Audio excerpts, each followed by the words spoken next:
ون اسلامی ممالکو په وړاندې یو نیم ارب نه زیاتو مسلمانانو په موجودګۍ کې د اټمي طاقتونو په موجودګۍ کې د بهترین فوجونو په موجودګۍ کې زیر تورار باندې د سویډن یو بدبخته را لګېدلی دی او د ترکي د سفارتخانې مخې ته اول قرآن عظیم الشان شلولی دی هغې ټوکړې ټوکړې کړی دی او بیا د هغې نه پس د دې دومره مسلمانانو په وړاندې قرآن عظیم الشان ته تیلی والی دی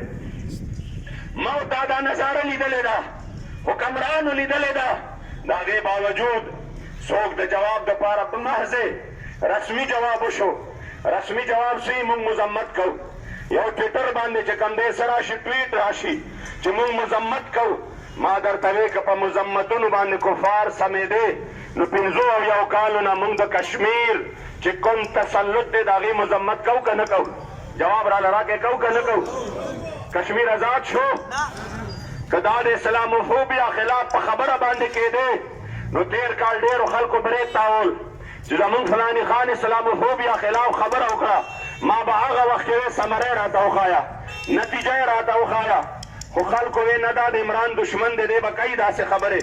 او مونږ چې هغه پسې خبره وکړو خلک وایي دا پی ډي ایم والا مونږ خو پی ډي ایم والا باندې ملانت وایو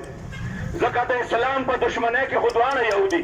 د غریب په دشمنۍ کې خو دواړه یو دي اکه پی ډي ایم دی اکه سابقه د انصاف تحریک انصاف حکومت دی قسم درته خورم د اسلام خلاف هم یو دی د غریب په دشمنۍ کې هم یو دی